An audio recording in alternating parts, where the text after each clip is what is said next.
Halo Bung Rocky, kita lanjutin ngobrol. Sekali ini kita ngomongin tidak Pak Mahfud, kita ngomongin sepak bola ya. Tapi tetap aja itu ada kaitannya dengan nanti dengan Pak Mahfud. Pasti ketemu itu benang merahnya dan jelas tadi malam sudah diumumkan oleh FIFA bahwa Indonesia itu batal menjadi tuan rumah U20 ya, Piala Dunia U20 padahal Pak Erick Thohir sudah berusaha menemui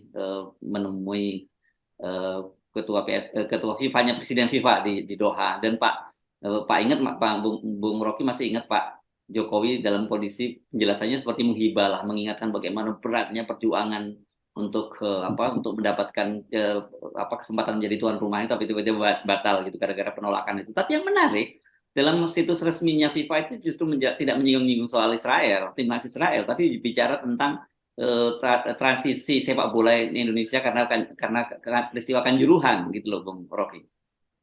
FIFA itu mengerti keadaan. Tentu dia nggak akan sebutin itu karena Israel. Nanti jadi kontroversi kan kalau FIFA memutuskan berdasarkan keributan di Indonesia yang basisnya penolakan pada Israel. Tapi FIFA arahnya kan jelas tuh. Dia tegur sekaligus menunjukkan pada dunia bahwa Indonesia itu nggak dewasa dalam soal semacam ini karena mencampurkan antara politik dan olahraga tuh. Jadi teguran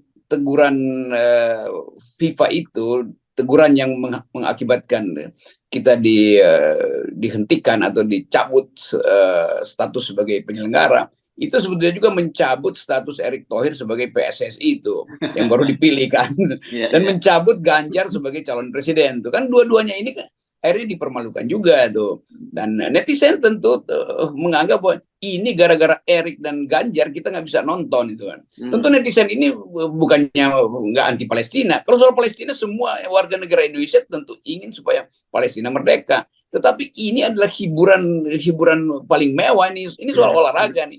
Jadi ini orang-orang ini nggak ngerti bahwa niat untuk menonton itu lebih tinggi daripada sinyal-sinyal ideologi di belakang penolakan itu. Kan netizen dengan sendiri bilang iyalah setelah selesai nonton kita juga tetap anti Palestina kok. Jadi anti Israel kok. Jadi hal-hal semacam ini kok nggak dipikirin kan. Jadi kemampuan Ganjar untuk mengantisipasi reaksi juga nggak ada. Demikian juga PDIP itu satu paket mereka itu. Nah Erick Thohir terjepit di situ. Jadi ini kutukan pertama pada Erick Thohir karena itu nggak usah berupaya berambisi untuk menguasai PSSI. Itu dasarnya ini baru langkah pertama ya udah drop Erick Thohir elektabilitasnya kalau dihitung sekarang drop lagi kan. Demikian juga Ganjar tuh. Jelas itu 30% dari mereka yang kasih suara pada Ganjar maupun Erick itu caci maki nih gara-gara dua orang ini kita nggak bisa nonton sepak bola yang tarafnya internasional. Jadi sekali lagi itu yang mesti kita terang bahwa kemampuan pemimpin itu mau dia calon presiden atau ketua PSSI harusnya dibekali dengan perspektif gitu kan. Nah kalau perspektifnya nggak ada begitu diumbar bahwa itu adalah isu politik ya dia ikut-ikut juga tuh. Sayang juga nih Ganjar nih nggak mampu membaca pikiran Jokowi juga kan. Kan Jokowi menghendaki supaya itu terjadi tuh. Bahkan Pak Yusuf Kala yang udah mantan pun menghendaki itu terjadi karena bisa dipisahkan. Pada akhirnya kan bisa dipisahkan isu politik dan isu vini-vidi isu olahraga kan. Jadi seharusnya ini biarin aja bermain di situ. Setelah itu dianggap bahwa oke, setelah mereka pulang ya mulai lagi demo tentang Palestina kan. Jadi dua hal nggak bisa mereka pahami bahwa kenikmatan menonton bola itu nggak ada urusannya dengan politik permusuhan antara Israel dan Palestina. Setelah permusuhan selesai pertandingan baru dimulai lagi isu politik. Mestinya begitu. Kalau nggak setiap kali kasus yang sama kan kita campur-campur dengan politik. Dan itu salahnya PDIP menggabungkan isu yang dulu diraise oleh Soekarno. Tapi kan pada waktu itu kan konfrontasinya habis-habisan blocking tentang Israel itu. Sekarang kan ada diplomasi cara lain untuk mengatasi konflik politik itu supaya terselamatkanlah muka Indonesia dari tudingan publik internasional bahwa nggak ngerti tentang olahraga kan itu artinya kan. Jadi FIFA akhirnya secara bijak memutuskan ya udah nggak usah deh karena masih ada soal Kanjuruhan apalagi itu.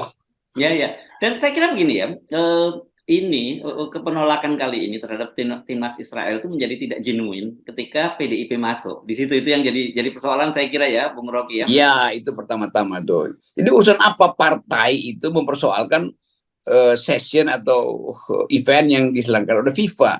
Kan itu intinya di situ kan. Karena mungkin PDIP udah ngomong, maka Ganjar supaya dapat simpati dari PDIP ikut-ikutan lagi begituan kan. Jadi ini Ganjar ini orang yang nggak punya pendirian tuh. Jadi sekali lagi dia cuma mau nebeng aja di dalam tidal wave, dalam arus pasang tuh. Itu soalnya. Nah kalau Erick Thohir memang terjebak tuh di situ. Dia mau nego dengan apapun ya, dia nggak bisa bawa pikiran Pak Jokowi. Kalau dia bawa pikiran Pak Jokowi, dia kehilangan sentimen dari masyarakat Muslim yang sedang diasuh juga. Jadi ini tim sebut aja tim diplomasinya Erick Thohir juga nggak jalan nih, nggak mampu dia bikin prediksi apa reaksi FIFA nanti. Ya, ini memang netizen sedang, terutama pendukung sepak bola sedang menyerbu akun, bahkan ada pemain nasional segala macam menyerbu akunnya Ganjar Pranowo, karena Ganjar Pranowo kan termasuk yang menolak itu, tapi belakangan kemudian dia bilang bahwa soal kedatangan timnas Israel itu diserahkan pada PSSI dan pemerintah. Loh, bagaimana sebenarnya dia ini mau ikut garisnya Pak Jokowi, pemerintah atau garisnya Ibu Megawati gitu? Maksudnya kan tegas nih ya. Iya, itu sebabnya Ganjar di ujung dilema ini artinya dia tahu juga bahwa dia udah bikin salah tuh. Maka dia mau koreksi, nggak bisa dikoreksi lagi karena dianggap Ganjar itu memang nggak punya prinsip, apalagi di belakang mulai mendua lagi kan. Jadi biasa aja dari awal bisa aja Ganjar pastikan aja memang saya tolak gitu demi nasionalisme segala macam. Justru di situ dia bisa jadi bermutu. Kalau sekarang kan dia mundur lagi dari pikiran di awal tuh. Jadi nggak jelas sebetulnya nih, pemimpin seharusnya punya determinasi nih. Ganjar kelihatan nggak punya determinasi. Soal memutuskan urusan politik dan sepak bola dia nggak bisa, apalagi mau jadi pemimpin nasional. Kan di situ ujian pertama tuh. Kan dia ragu-ragu sebetulnya, atau pada akhirnya dia ragu terhadap apa yang diucapkan. Ya. Nah ini soal Erick, dan sebenarnya soal Erick ini kita sudah ingatkan ya ketika dia akhirnya bidding menjadi ketua umum PSSI, dan kita tahu pasti dia akan berhasil gitu ya karena didukung oleh Pak Jokowi. Kan kita mengingatkan hati-hati loh, ini bisa jadi jebakan Batman atau jebakan bisa lumpur Vietnam nih ketika itu masuk ke PSSI. Kan banyak sekali, ini PSSI ini kursi panas. Kita tahu banyak sekali tokoh-tokoh nasional yang coba memanfaatkan PSSI untuk kendaraan politik, tapi nggak pernah ada yang berhasil. Dan ternyata nggak perlu waktu lama ya, akhirnya ini kan seharusnya jadi panggung utama Erick ya menuju Pilpres 2024 dengan penyelenggaraan ini. Tapi tiba-tiba langsung jeblok gitu saja. Ya mestinya Erick merasa dia gagal. Jadi event pertama yang sifatnya mendunia dia gagal tuh. Nah karena dia mundur aja dari PSSI kan. Dia bikin aja munas luar biasa lagi supaya ya terjadi pemilihan baru. Supaya Erick sadar bahwa mending dia fokus untuk kampanye-kampanye, nggak usah urus lagi lembaga PSSI itu. Jadi cacat pertama itu justru disebabkan karena ambisi Erick untuk menguasai PSSI sebagai lahan politik. Itu konyolnya di situ kan. Dia mau cari elektabilitas dengan menguasai PSSI dan memanfaatkan CSR BUMN untuk membiayai PSSI. Semuanya itu dibaca oleh netizen sebagai ini akal-akalan doang tuh. Nah sekarang dia kena batunya oleh FIFA kan. Jadi disitulah semacam ya ada karma juga di dalam urusan-urusan semacam ini. Yes, oke. Nah, ini kita kembali sedikit ya soal Kanjuruhan. Bagaimanapun juga saya kira tidak, meskipun kita tahu ini adalah bahasa diplomatik, tetapi FIFA saya kira melihat mengamati dengan serius kasus Kanjuruhan ini, karena bagaimanapun ini salah satu tragedi kemanusiaan kedua terbesar dalam sepak bola. Dan sekarang ini para supporter Aremania dan khususnya mereka yang keluarganya meninggal dunia itu kan kecewa dengan vonis-vonis yang ringan di pengadilan, ada yang dibebaskan dan sebagainya. Dan saya kira buat FIFA juga merasa ini nggak serius juga gitu. Jadi kita tidak boleh melihat bahwa alasan FIFA menggunakan Kanjuruhan sebagai membatalkan perhelatan U20 di Indonesia juga bukan semata-mata sekedar untuk ngeles, tapi itu juga soal yang serius menjadi perhatian FIFA. Ya saya kira itu poin dasarnya seperti itu. FIFA ya apa istilahnya, mumpung ada kasus di Indonesia, FIFA jadinya ya gitu ya. Iya, jadi pintu masuk untuk mengatakan beresin dulu lah yang soal Kanjuruhan itu.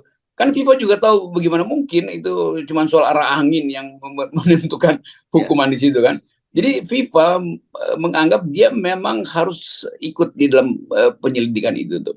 Jadi keterangan FIFA itu betul-betul cerdik, bukan cerdas, cerdik gitu. Momentum keributan kontroversi soal Israel tidak disebut, tetapi FIFA kemudian merasa bahwa oke, mumpung Indonesia kita batalkan, karena itu satu kesempatan Indonesia membenahi sebetulnya PSSI, dan peristiwa-peristiwa yang ada di Malang pada waktu itu harusnya diperiksa ulang, kira-kira begitu kata FIFA kan. Kan FIFA bilang kami menunggu permintaan dari PSSI untuk yang dipimpin oleh Erick Thohir dan dengan bantuan Presiden Jokowi untuk memeriksa kembali atau menjadi expert di dalam soal Kanjuruhan tuh. Nah itu sebetulnya berita bagus buat area-area Malang tuh, karena kasus ini akhirnya bisa dipertahankan suhunya, tidak diabaikan aja melalui keputusan-keputusan atau sistem pemeriksaan yang agak aneh kemarin.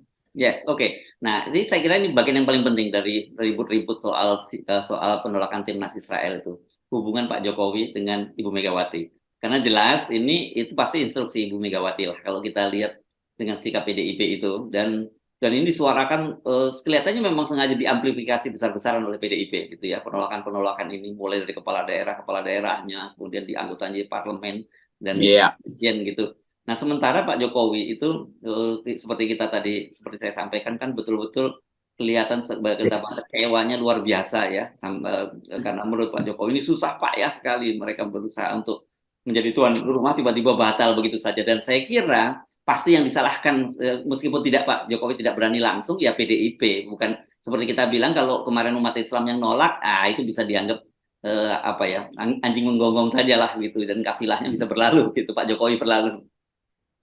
Jadi poinnya ada pada Pak Jokowi sekarang. Memang merugikan netizen, tetapi netizen tahu bahwa ini kelakuan PDIP yang membuat semua soal ini jadi rumit itu. Jadi sekali lagi kita bisa hitung, ya dukungan pada PDIP pasti menurun, karena ini kan fanatik nih, pemilih bola kan fanatik. Mereka tadinya berharap bahwa ada dukungan pemerintah sehingga mereka bisa nonton bola, tapi PDIP memanfaatkan itu sebagai momentum politik untuk naikin elektabilitas. Yang terjadi justru sebaliknya tuh, elektabilitas PDIP kalau dihitung per sekarang itu pasti drop kan. Jadi nggak mungkin orang menganggap bahwa yang dilakukan PDIP itu demi nasionalisme, nggak ada di situ tuh. Bagi netizen nggak nyampe di situ pikirannya tuh, dan netizen nggak peduli kan, karena soal konflik Indonesia Israel Palestina kan banyak netizen yang nggak tahu tuh apa urusannya sih. Kalau mereka bertanya-tanya karena mereka nggak tahu sebetulnya, mereka cuma ingin ada pertandingan bermutu yang bisa mereka saksikan sambil berjudi. Udah biasanya begitu juga di para penjudi juga marah pada PDIP kan, karena bandar-bandar sebetulnya udah skornya udah di tangan, ternyata berubah itu. Jadi di situ konyolnya satu peristiwa yang sifatnya olahraga dan menghibur itu dicampuri dengan urusan politik, karena ada momentum untuk 2024. Nah itu artinya kita nggak pernah belajar bagaimana sebetulnya menikmati olahraga sambil berpolitik. Kan bukan mencampurkan, tapi menikmati permainan di lapangan hijau sambil tetap mengingat bahwa Palestina itu punya hak untuk merdeka. Kan sebetulnya kan bisa dibuat setelah selesai bertanding, dibikin poster-poster tuh, supaya sensasi dunia juga, supaya dunia juga menghargai Indonesia. Oke, dikasih kesempatan untuk bermain di lapangan bola, tapi setelah itu Indonesia menganggap bahwa ini tidak berarti kami melupakan kekejaman Israel di Palestina, kan begitu mestinya tuh. Itu lebih bagus, lebih diplomatis sebetulnya. Dan satu hal yang pernah kita juga sampaikan, ini kegagalan Indonesia ini meyakinkan FIFA itu, saya kira ini menunjukkan betapa posisi atau daya tawar Indonesia itu di depan FIFA itu lemah. Kita coba ingat kemarin Piala Dunia kan, sebenarnya FIFA yang sudah mulai mencampur adukan itu dengan melarang Rusia yang ikut bertanding karena invasi ke Ukraina, dan kemudian tuan rumah Qatar misalnya punya posisi tawar bahwa soal tidak boleh ada kampanye LGBT. Padahal itu kan kalau dari sisi HAM dunia itu adalah hak dari dunia gitu. Tapi FIFA justru mengancam negara-negara atau timnas yang akan mengkampanyekan LGBT. Artinya sebenarnya ya posisi FIFA itu sebenarnya nggak kaku-kaku amat seperti sekarang dalam hubungannya dengan Indonesia itu gitu loh, Bung Rocky. Betul, FIFA ini kan juga organisasi yang dia mesti ada terus dan dia tahu bahwa semua isu hak asasi manusia akan muncul dalam event-event olahraga semacam ini kan. Dari zaman apa dulu peristiwa Olimpiade di Berlin yang tim Israel itu dihajar itu. Di Munich itu, peristiwa Munich itu. Jadi berlanjut terus. Jadi FIFA punya catatan sejarah tentang aspek politik dari olahraga sepak bola terutama tuh. Dan FIFA dia bisa pilih-pilih aja tuh. Oke, ini sebetulnya masih bisa ditangani lah. Nah di kita itu soalnya harga mati bahwa Israel nggak boleh masuk di situ dengan dalil Soekarno tuh. Tentu Soekarno juga kaget kok dibawa-bawa lagi nama saya tuh. Karena mungkin Soekarno merasa dia ada alasan pada waktu itu sehingga dia bentuk bahkan dia langsung bikin Konevo kan, apa namanya itu untuk meneliti Olimpiade itu. Tetapi yang sekarang itu betul-betul sekedar aspek personal. Karena Ibu Mega bersaing dengan Pak Jokowi, Ibu Mega membaca arah Pak Jokowi dalam soal tuan rumah ini, lalu Ibu Mega keluarin instruksi supaya jangan ada kabupaten atau pemerintah daerah yang menyetujui itu tuh. Itu jadi blundernya di situ. Ibu Mega tidak hitung bagaimana netizen bereaksi karena ini hobi seluruh bangsa ini. Mereka yang pro Israel maupun anti Israel itu doyannya menonton bola sebetulnya kan. Jadi itu soalnya tuh. Jadi kelihatannya memang nggak ada tim yang mau bikin prediksi atau bikin kalkulasi tentang soal-soal semacam ini. Di PDIP nggak ada, di timnya Ganjar nggak ada, di timnya Erick juga nggak ada tuh. Jadi berantakan lah. Nah itu sebetulnya kutukan terhadap kedunguan karena nggak mampu untuk mengantisipasi konstituennya, reaksi konstituennya. Ya sedih banget, sudah dungu dan dikutuk lagi. Oke. Iyalah marah lah semua orang tuh, orang mau dapat hiburan sambil mungkin ngabuburit itu kan tiba-tiba hilang kenikmatan itu hanya karena urusan politik. Ya udah lewat Bung karena udah lewat sebetulnya kan itu. Karena kan tapi Juni. Ya itu bulan Mei nanti. Tapi marahnya sekarang kan. Iya. Marahnya karena harga-harga sembako juga makin mahal, beras-beras juga harga mahal gitu saya kira kalau boleh. Oke, baik terima kasih Bung Rocky. Tetap 0%. Ya udah bersabarlah. Mungkin ada event lain yang kita bisa lebih bijak untuk menangkar. Yes. Oke, thank you Bung Rocky. Sip.